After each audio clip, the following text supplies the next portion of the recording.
English, Hindi, Urdu, ये भाषाओं के अलावा व्यवसाय के बारे में पूरा मेरे पास इंसाइक्लोपीडिया, व्यवसाय,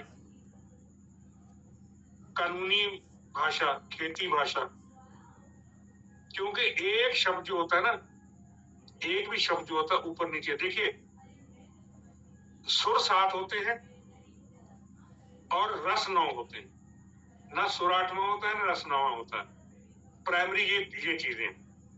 लघु कथा जो है वो कहाँ आके विफल होती है? अब चली तो वो विभत्स रस से, और बीच में उसके आगे हास्य रस या उसमें आगे वात्सल्य रस, तो उसका रस भंग हो गया, उसका प्रभाव खत्म हो गया। रचना आपकी पंचम में है या सप्तम में है, तो आप उसमें स्वर वो लगा रहे हैं जो वहां पे वर्जित है। आचार्य जी मेरे छोटे भाई थे रवि प्रभाकर, आप उनसे मिले थे 2015 में, इलाहाबाद में हम लोग मिले थे, लखनऊ में मिले थे हम लोग आप उनसे। तो उनका कहना था कि हर लघु कथाकार को भरत मुनि का नाट्य शास्त्र जरूर पढ़ना चाहिए, ताकि उन्हें हर रस के बारे में ज्ञान हो सके, और जब वो अपनी रचना लिख रहा हो उसको पता हो कि मैं किस रस में रचना लिख रहा हूं और कौन सा रस इस रस के साथ जो है उसका सामंजस्य नहीं, या किस रस का उसके साथ सामंजस्य बन रहा है। तो विभिन्न विधाएं जो है वो पढ़ें, आपको, मैं भी पढ़ता हूँ, मुझे भी लाभ होता है। एक और सबसे बड़ी हमें कमी ये है कि हम एक दूसरे से चर्चा नहीं करते, हम लोग एक दूसरे से चर्चा नहीं करते। ये लघु कथा के जितने बड़े बड़े नाम है ना, 4-5 लोग जो हैं, 5-7 लोग जो हैं, ये अपनी रचना के ऊपर महीनों विचार करते हैं, एक दूसरे से पहले तो खुद बहुत दिन उसके ऊपर विचार करते हैं, जब इनको लगता है कि रचना पक गई फिर अपने साथियों से विचार करते हैं। तो एक दूसरे से विचार करने में कोई बुराई नहीं है। अब हम जो यहाँ बैठे हुए हैं या कोई आलोचना करने थोड़े बैठे हुए हैं, कोई विद्वता दिखाने थोड़े बैठे, ये विचार विमर्श ही तो हो रहा है। जहाँ अच्छी चीज लगी वहां अच्छी हमने बता दी, जहाँ कुछ गलत हुई मतलब कमी लगी वहां हमने मतलब वो बता दिया, उसको इंगित कर दिया। तो इस चीज से बहुत ज्यादा लाभ होता है, आपस में जो विचार करें। देखिए एक शहर में जो बैठे हुए लोग हैं, कम से कम वो तो एक दूसरे से कर ही सकते हैं ना। उसके अलावा नेट ऐसा जरिया है कि विदेश में बैठा हुआ आदमी भी मेरे अपने एक दूसरे से वो चर्चा कर सकता है। तो अपनी रचना के ऊपर चर्चा करने से घबराइए मत, ये मत सोचिए कि दूसरा क्या कहेगा। ठीक है, मौलवी अगर सबक नहीं देगा तो घर तो लौट के आने देगा ना, कि घर भी नहीं आने देगा, नहीं देगा सबक तो कम से कम घर तो आने देगा, जा भी घर चला जा, कुछ ना कुछ तो हासिल होगा ना। एक और चीज कि भाई आलोचना से मत डरें, आलोचना से मत डरें। अगर एक मूर्ति बहुत जो सुंदर मूर्ति है, अगर वो छेनी से डर गई होती ना तो वो आज तक पत्थर ही होती, वो छेनी से डरी नहीं है। तो हम सब लोग भी वो पत्थर हैं, जहां से छेनी पड़े आए ना उसके आगे पीठ कर दो, सीना कर दो कि ले भाई गढ़ दे मुझे, उसमें फायदा अपने ही होने वाला है। वो मूर्ति को जो है ना वो सैकड़ों साल लोग प्रणाम करते हैं, वो बनाने वाले को कोई नहीं पूछता उस, और वो जो छेनी होती है वो तो उससे जंगाल लग के पता नहीं कहाँ की कहाँ पहुंच गई होती है। तो इस चीज से आप घबराइए नहीं। तो ये कुछ एक मेरी बातें हैं जो मैंने किसी विद्वान के तौर पर नहीं, क्योंकि मैं विद्वान नहीं मानता हूँ, मैं स्टूडेंट भी नहीं मानता हूँ, मैं आपको अपने आप को आपका साथी मानता हूँ। जो लोग मुझे मिले हैं, जिन्होंने मेरे से इंटरेक्शन किया है, वो सब मेरे स्वभाव से वाकिफ हैं। मुझे बस यही आपसे कहना था, आपने मुझे बुलाया, सम्मान दिया, मैं आपका बहुत बहुत शुक्रिया अदा करता हूँ। धन्यवाद। छेनी वाली बात आपने एकदम सही कही, मूर्ति गढ़ने के लिए छेनी से डरना नहीं।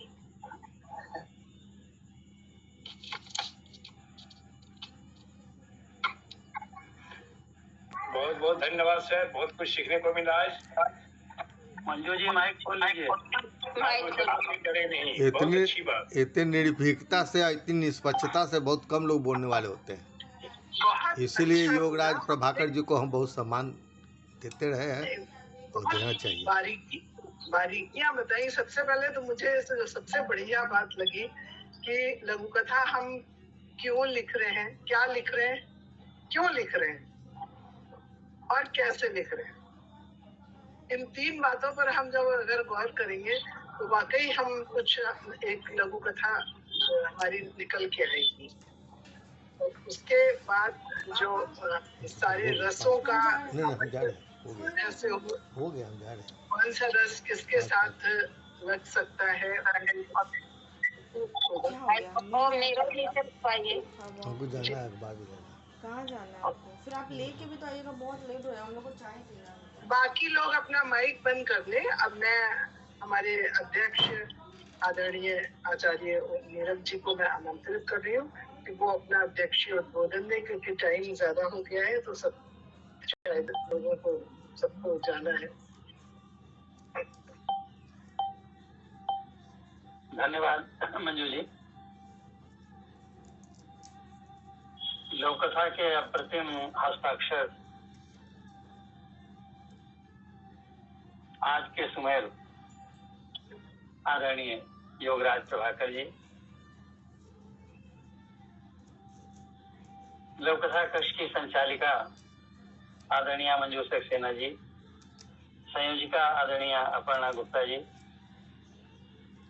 और जो आज के सम्मानित सहभागी हैं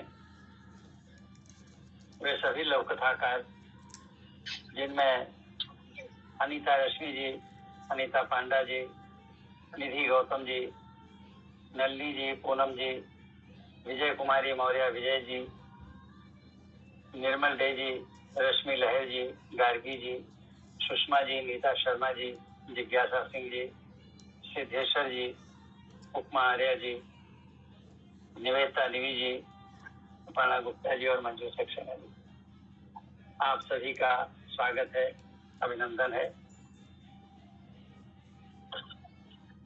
आज एक हमारी इस लोक कथा कक्ष की बहुत बड़ी उपलब्धि है कि आज हमारे बीच में लोक कथा के पुरोधा आदरणीय योगराज प्रभाकर जी हमारे बीच में उपस्थित हैं। मुझे उनका चेहरा नहीं दिख रहा है, मैं नहीं कह सकता वो है या नहीं है, लेकिन मैं अपनी बात को यही समझकर प्रस्तुत कर रहा हूँ कि वे हैं।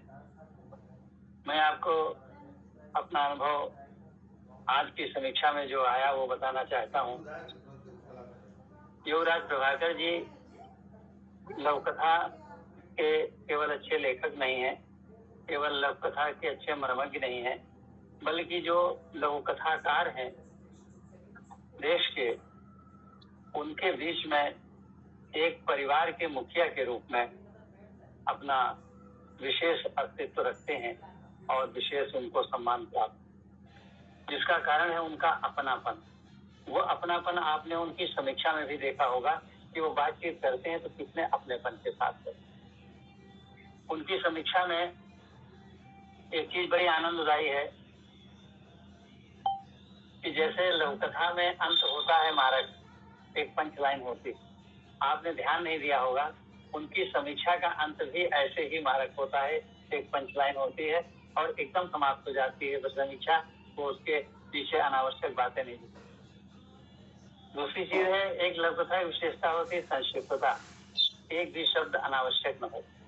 तो उनकी समीक्षा में भी वो गुण है, वो बहुत संक्षिप्तता के साथ में अपनी बात को कहते हैं, जिसमें एक भी शब्द अनावश्यक नहीं होता। उनकी समीक्षा में कोई भी शब्द निकाल दिया जाए तो समीक्षा अधूरी हो जाएगी। वे अक्सर ये कहा करते हैं कि लोक कथा लिखना भूसे के ढेर में सुई को खोजना है, ये उनकी उक्ति है, मैं इसे कहीं कहीं उद्धृत किया करता हूँ। और दूसरी बात वो कहा करते हैं, लोक कथा एक ऐसी गजल है जिसकी बहर शायर को हर बार नई लिखनी होती। ये उनकी उक्तियां ऐसी हैं जिनके अंदर बहुत ही सार तत्व विद्यमान है लोक कथा का।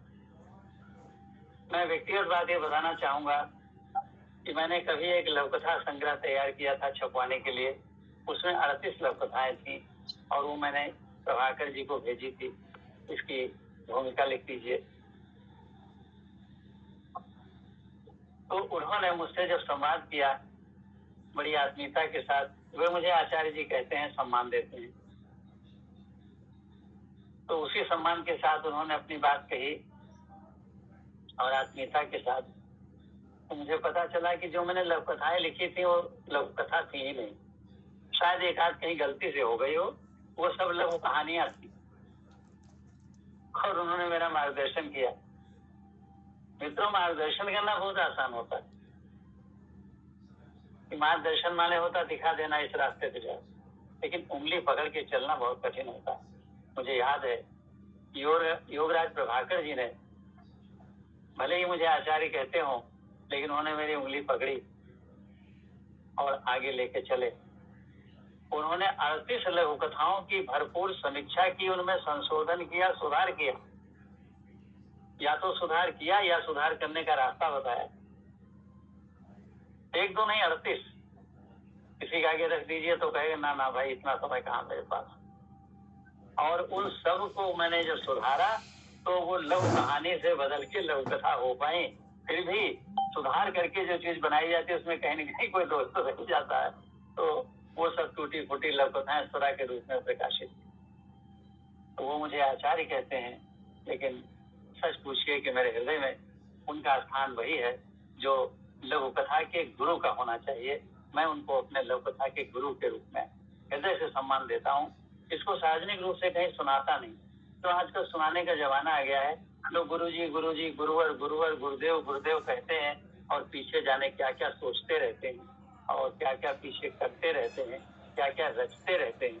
इसलिए इन शब्दों का महत्व आज बहुत कम हो गया है या प्रश्नवाचक चिन्ह के साथ जुड़ा हुआ है। मैं हृदय से ऐसा अनुभव करता हूँ। जिसे अभिव्यक्ति दूं या ये अलग बात। अखबार अपने समीक्षा के बाद में अंत में जब मंजू जी ने उनका आह्वान किया कुछ बताइए, तो उन्होंने बड़े अच्छे गुरु मंत्र दिए।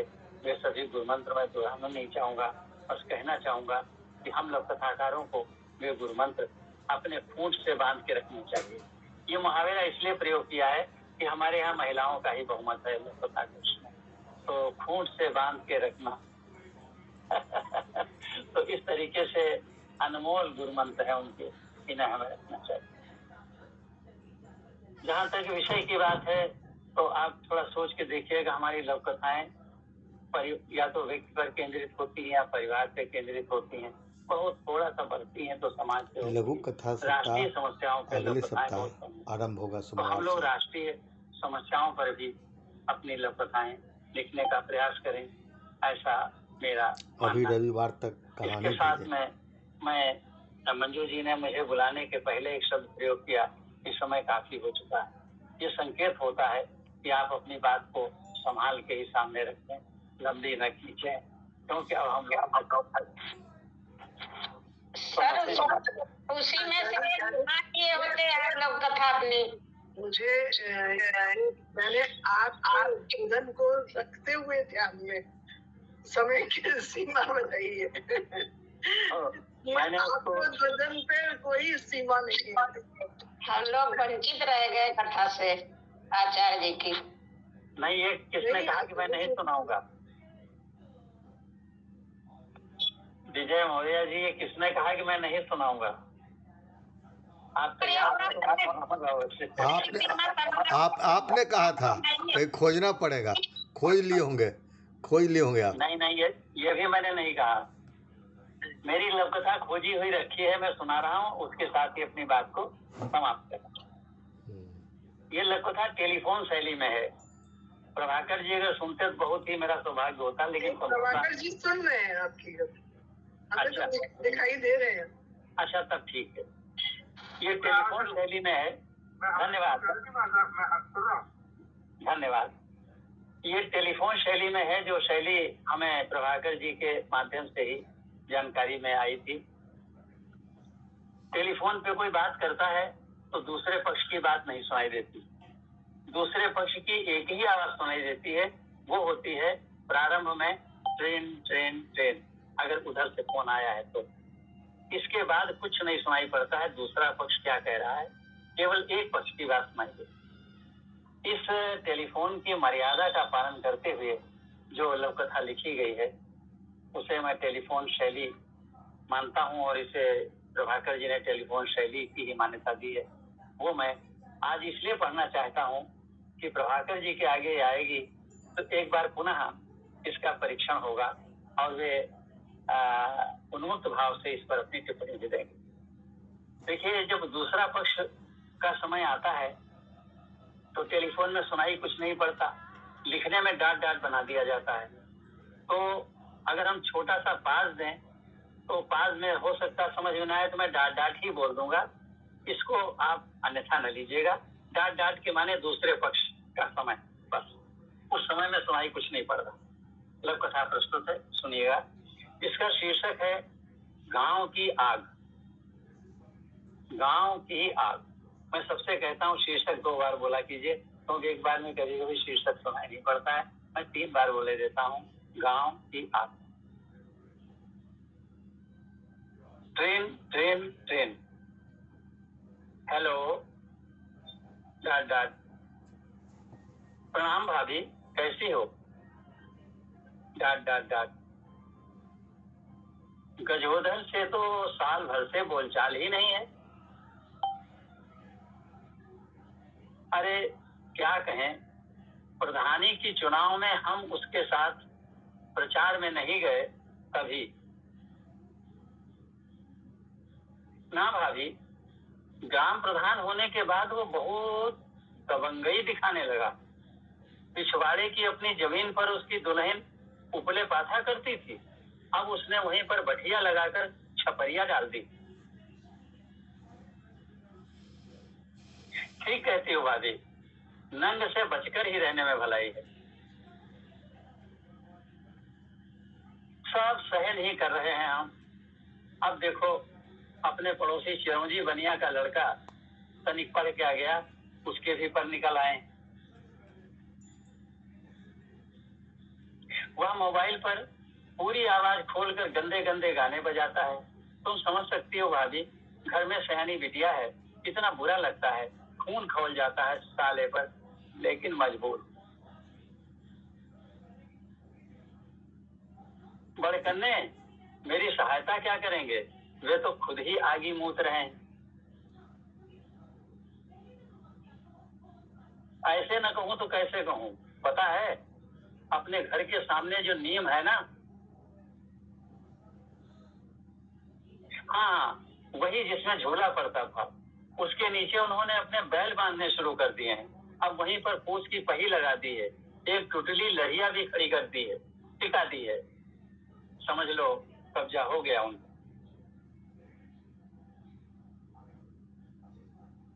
नहीं नहीं भाभी, तुम लोग यहाँ मत आना, भैया को कुछ मत बताना, वे सहन नहीं कर पाएंगे।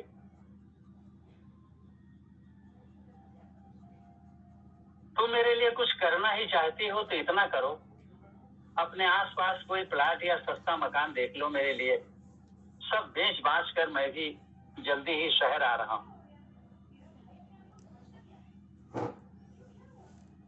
कुछ नहीं, जन्मभूमि से भी मोह भंग हो गया है, अब और नहीं सही जाती गांव की आग।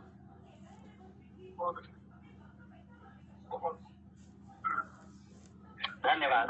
बढ़िया नेचुरल। इस शैली में लिखना आसान है। जो व्यक्ति बोर्ड पे बोल रहा है इस तरह से, उसको पता है कि क्या बोल रहे हैं, उसको पता है, लेकिन पाठक को ये नहीं पता कि सामने से उसको क्या बोलना चाह रहा है। इसमें खूबसूरती यही है कि पाठक आचार्य जी की रचना से ये खुद समझ जाएगा कि वहां से बोला क्या था। जब वो पूछते कि फला कर रखा, उसका मतलब उसने पूछा होगा उसके बारे में। तो बहुत कठिन शैली है। मैं आपको बड़ी मजेदार बात बताऊं, प्रयोगात्मक लघुकथा के साथ में आचार्य जी की रचनाएं छपी थी, और ये केवल आचार्य जी ही थे जिनकी की रचनाएं छपी। मेरी भी छपी थी टेलीफोनिक। 3 नहीं छपी थी,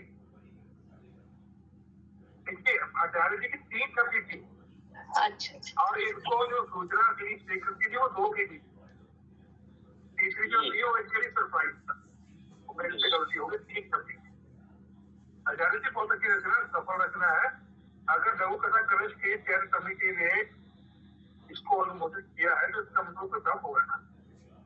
कोई अपनी वो आपको पता है कि मैं विधा के मामले में तो रिश्तेदारी कुछ भी नहीं करी किसी के साथ नहीं। आज तक मेरे 13 अंक आ चुके हैं, उनमें से रश्मि की 2 अंकों में मेरी रचना लिखी। मेरी रचना भी जो थी प्रूफ नहीं हुई। रवि भाई ने बोला कि ये रचना मैं नहीं छापूंगा। मैंने कहा क्या तकलीफ है? बोले कि आपके स्तर की नहीं। मैंने कहा फाड़ के भेज दे, बाकी खत्म होगी। खुद मेरी 2 अंकों में खुद मेरी रचना नहीं छपी है। और आप देखिए मेरी रचना ढूंढे से मिलेगी, आपको ढूंढे से मिलेगी। बहुत अच्छा लगा। हाँ, मैं अपने लिए थोड़ा पत्रिका लिखी हुई है, पत्रिका और लोगों की। आप देखिएगा कहीं 300 सफे की पत्रिका होगी, वहां मैं 10 लाइनों में होऊंगा।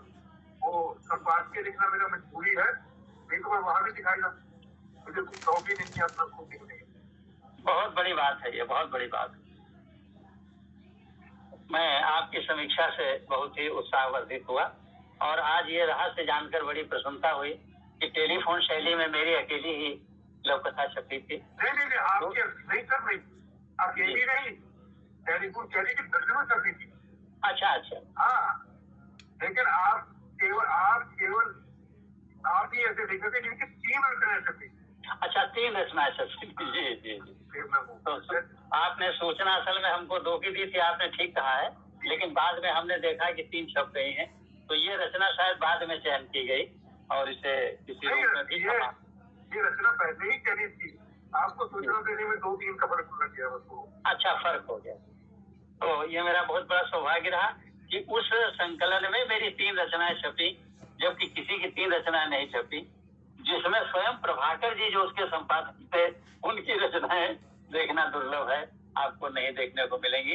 ये उनका बड़प्पन है, सदाशयता है और यही उनकी आत्मीयता उन्हें अपने परिवार में अपना एक मुखिया का पद देती है और पूरा परिवार उनका जो कविता लघुकथा परिवार है वो उनको अपने मुखिया के रूप में स्वीकार करता है।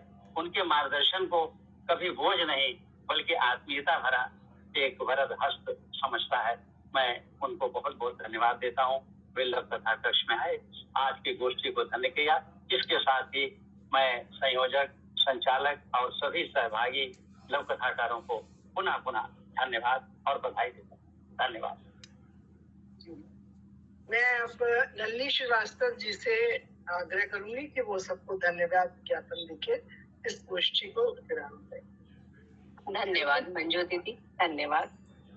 आज की अखिल भारतीय लघुकथा गोष्ठी लघुकथा लखनऊ के सफल आयोजन के लिए मैं आप सभी का हृदय से धन्यवाद करती हूँ। इस गोष्ठी में हमें लघुकथा लेखन की गहन समझ प्राप्त हुई। सर्वप्रथम मैं इस मंच का धन्यवाद करना चाहती हूँ जहाँ हमें सीखने का एक अनुपम अवसर प्राप्त होता है।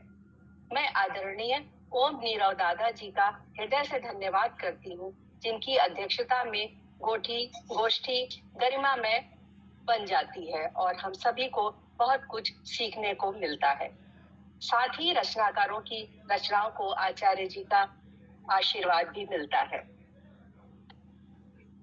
अब मैं आज के समीक्षक सुप्रसिद्ध साहित्यकार एवं लघुकथा के हस्ताक्षर आदरणीय योगराज प्रभाकर जी का सादर धन्यवाद करती हूँ जिनकी बारीक समीक्षा से हम सबको एक कुशल मार्गदर्शन प्राप्त हुआ तथा लेखन की बारीकियों को उन्होंने समझाया जो हम सभी के लिए प्रेरणादायक है।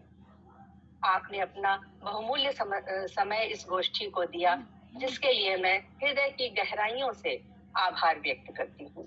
अब मैं इस मंच की संचालिका आदरणीय मंजू सक्सेना जी का हृदय तल की गहराइयों से धन्यवाद करती हूँ जिनका सरल मुस्कान के साथ सहज स्वाभाविक संचालन मंत्रमुग्ध कर लेता है और रचनाकारों को मंच पर सहज अनुभव कराता है। खास तौर से नवांकुर रचनाकारों को। पूरे समय उनका मधुर व्यवहार गोष्ठी को एक स्नेह के धागे में बांधे रहता है।